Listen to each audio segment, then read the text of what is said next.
4 animais estranhos. 4 animais estranhos. Gente, quando você vai num zoológico, cada animal ali tem as suas próprias características e hábitos, certo? Nós conhecemos ali os animais desde a infância, desde o jardim de infância a gente vai aprendendo como são os animais. E a gente sabe que cada um deles tem a sua característica, cada um deles tem o seu comportamento. Só que em Daniel 7 nós vamos encontrar 4 animais bem diferentes daqueles que nós estamos acostumados a ver. São animais que alguns deles são conhecidos nossos, mas têm características diferentes. Eles vêm com alguns elementos visuais diferentes, certo? Então nós vamos aí para Daniel 7 e vamos ler aí do verso 1 ao 3. Daniel 7, do 1 ao 3, diz o seguinte: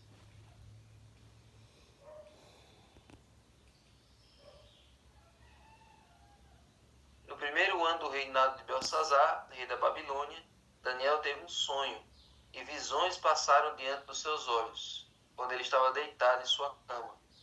Logo depois ele escreveu o sonho, fazendo um resumo de todas as coisas. Então, gente, esse sonho veio para Daniel no primeiro ano do reinado de Belsazar. Lembre-se, na Babilônia, nós conhecemos 2 reis, que eram Nabucodonosor e Belsazar. Da Pérsia nós conhecemos Ciro, Dario, Assuero, certo? Então, antes da Pérsia vir ao poder, no reinado ainda de Belsazar, Daniel teve esse sonho. Qual foi o ano que Belsazar caiu? Qual foi o ano da destruição da Babilônia? Se você for conferir lá no capítulo 5, não diz. Mas pode-se imaginar que aquela queda da Babilônia, aquele episódio do dedo na parede, foi um tempo depois disso aqui. Isso aqui foi no primeiro ano de Belsazar. Então Deus revelou a Daniel um sonho. E quando ele acordou, Daniel foi escrever o que ele tinha sonhado. Lembre-se que Deus comunica com os profetas por visões e por sonhos, certo? Ellen White, Deus comunicava muito por visões. Mas tem profetas que Deus falava por sonhos. Ou então, só a voz de Deus, enquanto ele estava acordado, ele escutava a voz de Deus e escrevia o que Deus tinha dito, certo? E, gente, só uma coisa. Antes de nós irmos para começar a profecia mesmo, lembre-se, Daniel capítulo 2, Daniel capítulo 7 e Daniel capítulo 8 é a mesma coisa, certo? Está falando dos mesmos impérios. Não vai mudar, não vai falar de um império diferente. Vai falar da Babilônia, vai falar da Pérsia, da Grécia e de Roma. Esses quatro amiguinhos aí, estão nos 3 capítulos. Então, lembre-se que eu disse no começo. É como se você estivesse só dando um zoom. É como se você só estivesse dando uma aproximada para entender melhor.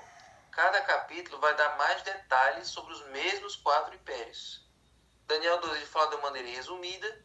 Daniel 7 dá mais uma ampliada. E Daniel 8 também dá mais uma ampliada, certo?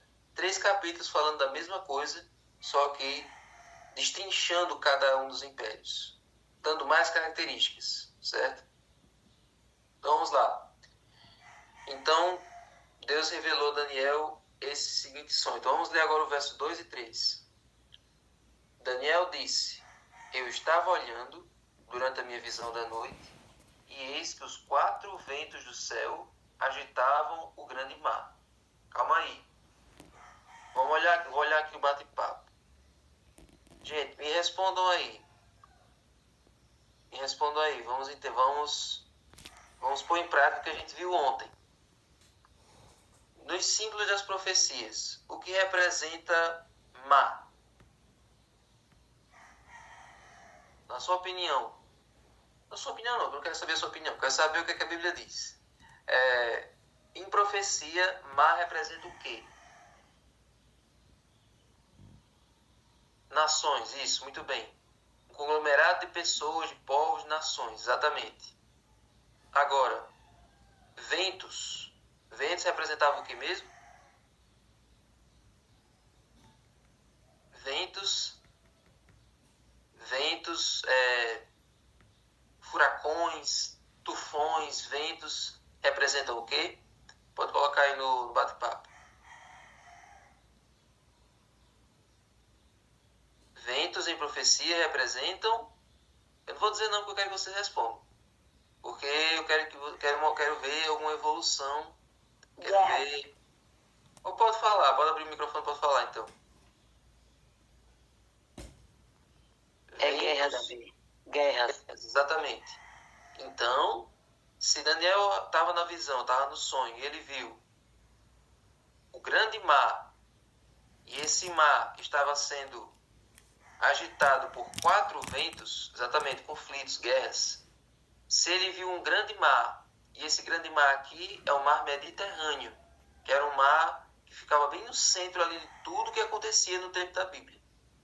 Se ele viu esse mar sendo agitado por 4 ventos, então se mar representou povos e ventos representam guerras, então ele viu o mundo todo em guerra. Ele viu vários países, vários povos em conflito. Tá entendendo? Agora ficou fácil de entender? O grande mar agitado por ventos é basicamente várias nações em guerra, várias nações em conflito. É assim que a gente estuda a profecia. É assim que a gente entende os símbolos. Não é passar por cima e ignorar, não. A gente tem que entender cada pedaço. Então, aquele conjunto de águas impelidas pelos 4 ventos, ou seja, 4 ventos querem dizer que as guerras vêm de todo lado. Era esse o cenário que Daniel viu. Agora o verso 3. 4 animais grandes, diferentes uns dos outros, subiam do mar. Se mar, vocês já disseram que representa povos e nações. 4 animais grandes surgindo do mar representa o quê? Animal em profecia representa o quê?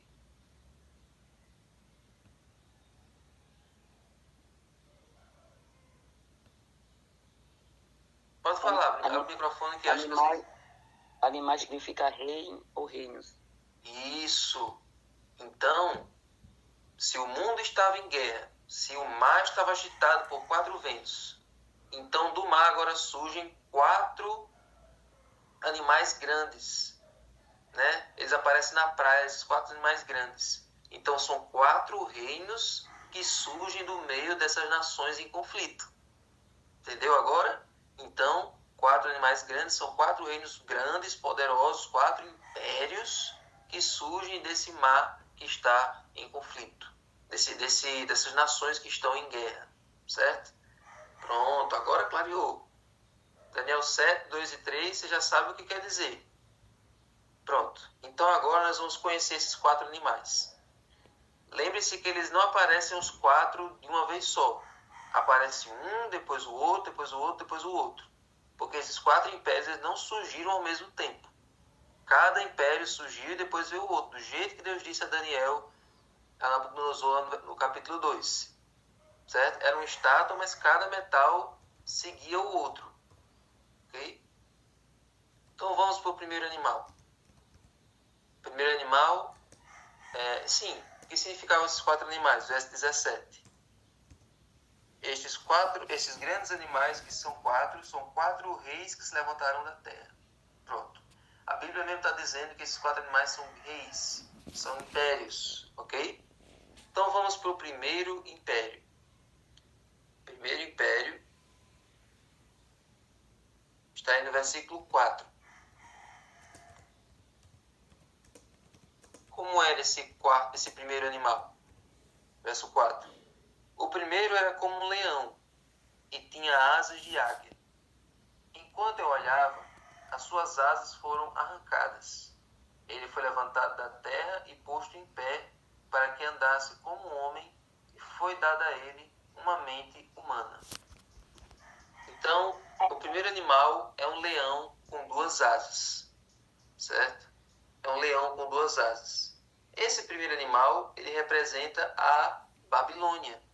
Assim como a cabeça de ouro representava a Babilônia, o leão com 2 asas também representa a Babilônia, certo?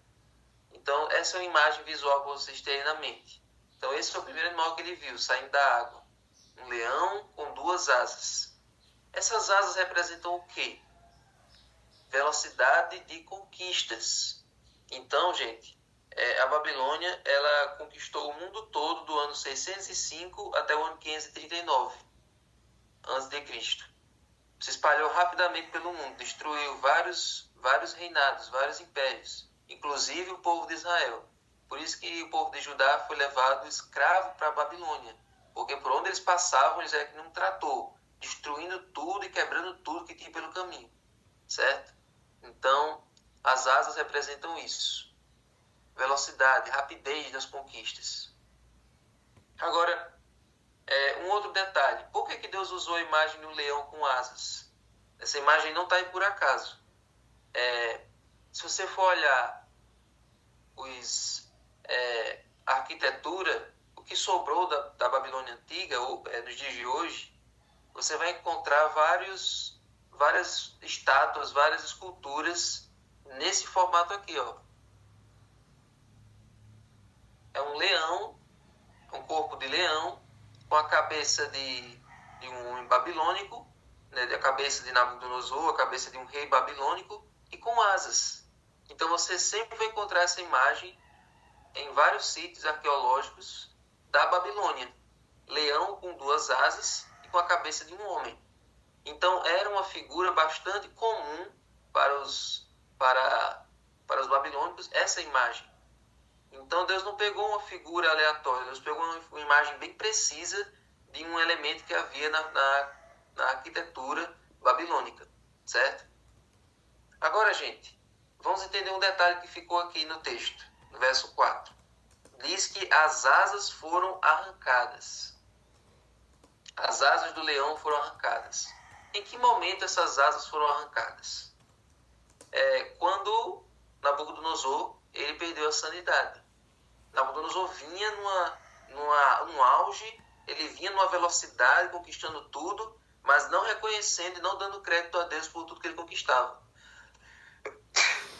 E a gente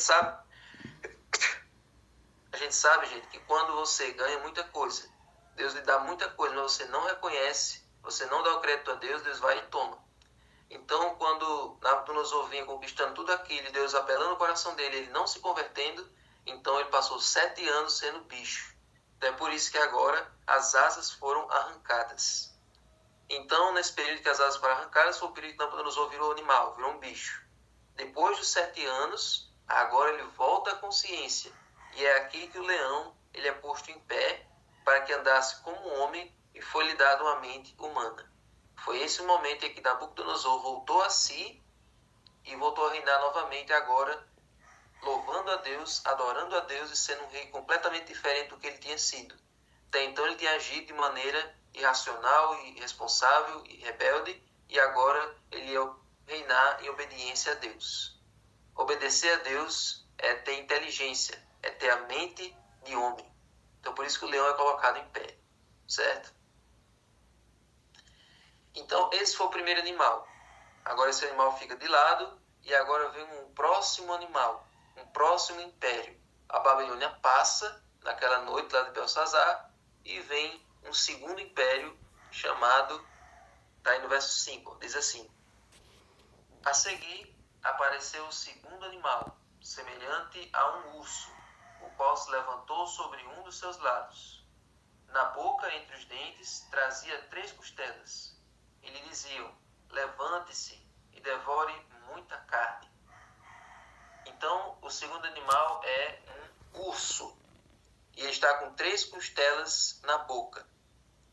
Então, passou a Babilônia, passou a Babilônia e agora vem o segundo império, que é a Medopécia.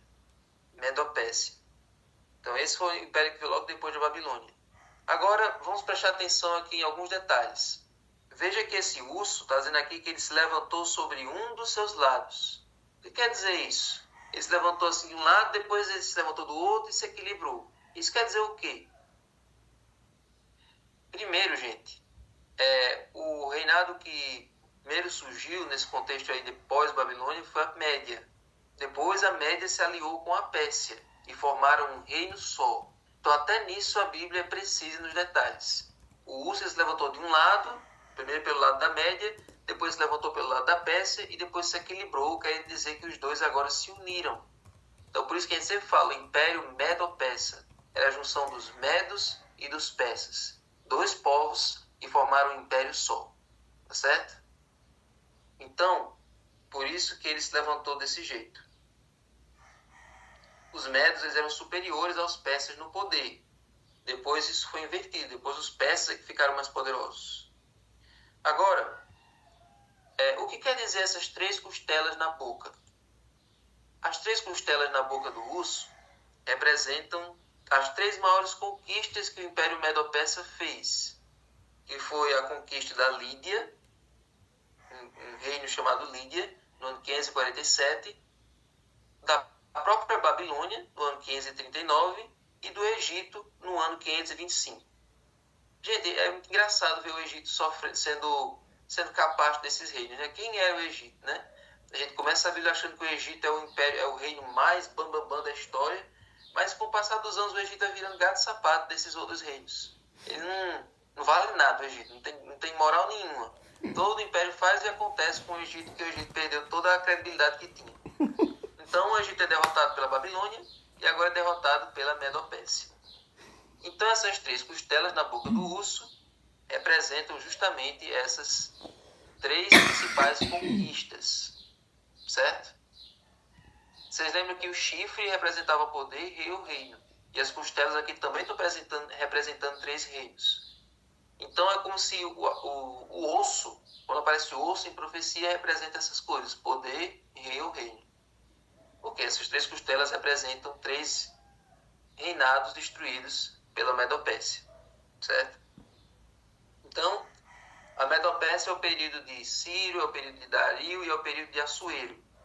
Então, esse período reinou do ano 539 até o ano 331 a.C. Esse é o segundo império. Agora, gente, passou a Medo-Pérsia, agora vem um terceiro reino, um terceiro animal. E que animal é esse? Daniel 7, verso 6. Diz assim, ó. Depois disso, continuei olhando. E eis que apareceu outro animal, semelhante a um leopardo. Leopardo não tem aqui no Brasil, então é um animal lá da selva africana. É da mesma família do guepardo, da mesma família da onça pintada. Então o leopardo ele tinha nas costas 4 asas de ave. Este animal tinha também 4 cabeças, e foi-lhe dado domínio. O leopardo, por si só, é um animal feroz, gente, e um animal carnívoro, e ele também é notável pela sua velocidade e a agilidade dos seus movimentos. Então, combina muito essa imagem de um animal veloz. Então, o quarto animal é um leopardo. 4 cabeças e 4 asas, certo? Então, vamos entender o que são as 4 asas e depois vamos entender o que são as 4 cabeças. E o animal, em um todo, o que é que ele representa. Se eu disse a vocês que o leão com 2 asas, ele tinha uma grande velocidade de conquistas, ou seja, conquistava muito rápido, agora imagine um animal que tem 4 asas, não é só 2. Então, ter mais asas significa 2 vezes mais velocidade para conquistar. Tá vendo? Então, se a Babilônia conquistou o mundo todo conhecido naquela época, agora a Medo-Pérsia conquistou tudo que já estava conquistado e um pouco mais. Então a Medo-Pérsia se expandiu muito mais do que a Babilônia, em uma velocidade muito maior. E isso, gente, se deve ao fato de um homem, a Grécia está sob o domínio de um homem. Esse terceiro nome representa a Grécia. E toda essa velocidade de conquista se deve à destreza, à habilidade de um homem chamado Alexandre o Grande. Você já deve ter ouvido falar nele. Ele foi um líder muito poderoso, muito capacitado, que liderou a Grécia, mas morreu jovem, morreu com uns 33 anos, se não me engano. Então, no período de vida dele, ele foi responsável pelo desenvolvimento da Grécia na questão militar e também na questão intelectual. Ele construiu uma biblioteca chamada Biblioteca de Alexandria. Por isso que a cidade de Alexandria, que acho que não existe mais hoje, mas recebe o nome dele, porque ele foi um líder militar muito, muito vitorioso. Então, as conquistas dele iam até o norte da África, para você ter uma ideia. Não era só a região da Grécia, não era só a região da Ásia, mas também a África foi conquistada, o norte da África foi conquistado por Alexandre o Grande. Então ele teve uma doença com 33 anos e por isso ele não prosseguiu, ele não continuou no reinado. Então, as 4 asas representam agilidade, velocidade nas conquistas. E isso se deve ao fato das conquistas de Alexandre o Grande. Agora, Alexandre o Grande morre. E quem fica no poder? Quem é que continua dominando a Grécia depois da morte dele? É aí que entram as 4 cabeças. As 4 cabeças, gente, representam os 4 generais de Alexandre o Grande que continuaram dominando na Grécia depois da morte dele. Certo? Sabe aquelas famílias que o pai morre e agora o terreno fica dividido para os filhos, cada um querendo uma parte? Pronto, então basicamente a Grécia é essa realidade aí. A Grécia é dominada por Alexandre o Grande e agora que ele morre, agora os 4 generais dele ficam querendo tomar conta. Então um ficou com uma parte da Grécia, o outro ficou com outro, outro ficou com outro, ficou com outro. E você sabe, se está uma equipe bem estruturada, mas aí o líder vai embora e agora essa equipe ela fica dividida, cada um com seu grupinho, cada um com seu partido, essa equipe não vai funcionar. É que nem na igreja. Uma igreja que fica cada um com seus partidos, cada um com seu lado, não vai prosperar. A igreja tem que estar unida. Então a Grécia, depois que passou para a mão desses quatro amigobels aí, a Grécia não continuou. Ficou um lado com Cassandro, outro com Lisímaco, e os 2 generais mais fortes, que foram Ptolomeu e Seleuco. Alguns deles até entraram em guerra uns contra os outros, os Ptolomeus e os Seleucidas. Então, a Grécia não foi para frente, porque agora não tinha mais a liderança centralizada de Alexandre. Agora estava dividido nesses 4 generais, Cassandro, Lisímaco e Ptolomeu e Seleuco. Entendeu agora? Cabeças também representam reis. Então, as 4 asas representam a velocidade das conquistas por causa de Alexandre o Grande. Morreu Alexandre o Grande, agora ficou os 4 generais dele.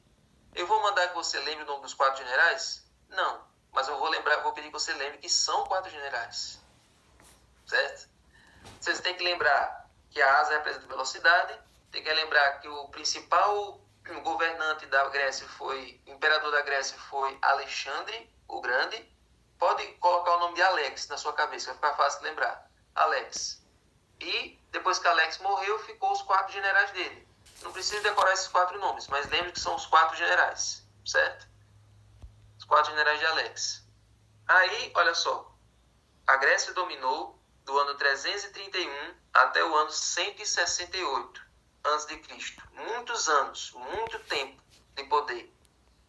Agora, a Grécia também vai embora. Esse animal também agora segue seu caminho. Vai não, Nefretes. É só para... Eu quero que vocês aprendam isso aqui para a vida, certo? Não, mas vale a pena fazer um questionário no final. Davi, deixa eu dar uma sugestão para o culto de hoje. Se os irmãos concordarem, nós temos 34 pessoas conectadas. O assunto é do interesse de todos, já deu para perceber. E eu queria que você dividisse esse capítulo em 2 dias. Não. Como? Esse dá para fazer um dia só. Agora, eu vou deixar a parte dos chifres para amanhã. Isso aqui é tranquilo. A dificuldade é o chifre. O chifre é que é complicado. É tranquilo, Davi, é tranquilo, mas é novo para muitos aqui. Mas, meu Deus. Não, tudo bem. Eu digo, não se estenda muito, porque depois que o Zoom fechar, só volta a metade desse público. Eu vou terminar agora. Tá certo, beleza. O último animal. Daniel 7, verso 7. Diz assim: Depois disso, eu continuava olhando, nas visões da noite, e apareceu o quarto animal, terrível, espantoso e muito forte. Tinha grandes dentes de ferro. Ele devorava, fazia em pedaços e pisava com os pés o que sobrava, o que sobejava. Era diferente de todos os animais que apareceram antes dele e tinham 10 chifres. Não se importe com os chifres, deixe os chifres para amanhã. Eu estou deixando esses 4 animais hoje porque eles são, só eles 4, é a mesma coisa de Daniel 2. Então não precisa nem dividir em 2 dias porque senão vai ficar pouca coisa para falar amanhã dos 4 animais. Então olha só, o quarto animal é um império bem conhecido nosso, certo? Esse quarto animal, Daniel não soube escrever ele. A gente sempre imagina ele como um dragão, né? Mas ele é tipo um animal que ele não teve como dominar, porque ele era muito feio. Esse império, gente, representa Roma. E Roma reinou do ano 168 a.C., certo? E foi até o ano 476 depois de Cristo. Ou seja, foi no período de Roma que Jesus nasceu, Jesus viveu, Jesus morreu, que os apóstolos continuaram pregando o evangelho e também morreram, e que a igreja cristã começou. Lembre-se que a estátua tinha as pernas de ferro e aqui esse animal tem dentes de ferro. Então esse animal é um animal muito feroz, muito terrível. Ele come e ele pisa no que ele come. Ele é violento, ele é agressivo. O Império Romano foi esse império de ferro, foi esse império cruel, foi esse império que torturou, que perseguiu os cristãos. Então, essa descrição desse animal terrível e espantoso combina muito com o que a Babilônia foi, o que Roma foi, certo? Então, primeiro animal, o leão com asas representa a Babilônia. Segundo animal, o urso com as 3 costelas na boca representa a Medopécia.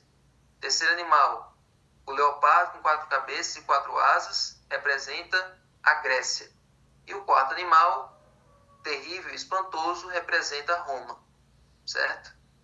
Então, gente, nós sabemos o seguinte: passados esses 4 reinos, vêm os 10 chifres, mas os 10 chifres nós vamos deixar para amanhã. Mas a certeza é o seguinte: nenhum império mundial veio depois desses 4 aí. Nenhum império mundial veio depois desses 4. Depois desses 4, só vai vir um império, o último império. E esse império que vai vir não vai parar mais nunca. Não vai ter mais quem segure esse quarto império. Não vai ter quem derrote ele. Não vai ter quem subjugue esse quinto império que vai vir. Esse império que vai vir para dominar tudo, para subjugar tudo. E que império é esse? Olha aí, verso 22. Primeiro verso 18, depois 22. Mas os santos do Altíssimo receberão o reino e possuirão para todos sempre, de eternidade a eternidade. Amém. Até que veio o ancião de dias e fez justiça aos santos do Altíssimo. E veio o tempo em que os santos possuíram o reino. Amém?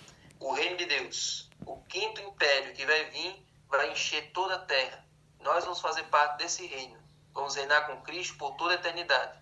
Não vai ter mais Egito, nem Assíria, nem Babilônia, nem Pérsia, nem Grécia, nem Roma, nem Estados Unidos, nem China, nem nada mundial para tentar tomar o reino de Deus. Quando ele vier, ele vem para subjugar todos esses reinos, todos eles vão ter passado e Jesus vai reinar para sempre. Amém? E eu e você queremos fazer parte desse reino. Eu quero. E você? O que você está fazendo para fazer parte desse reino? Então, esse é o reino de Cristo. E aqui, gente, está aí o gráfico. Pode tirar o print.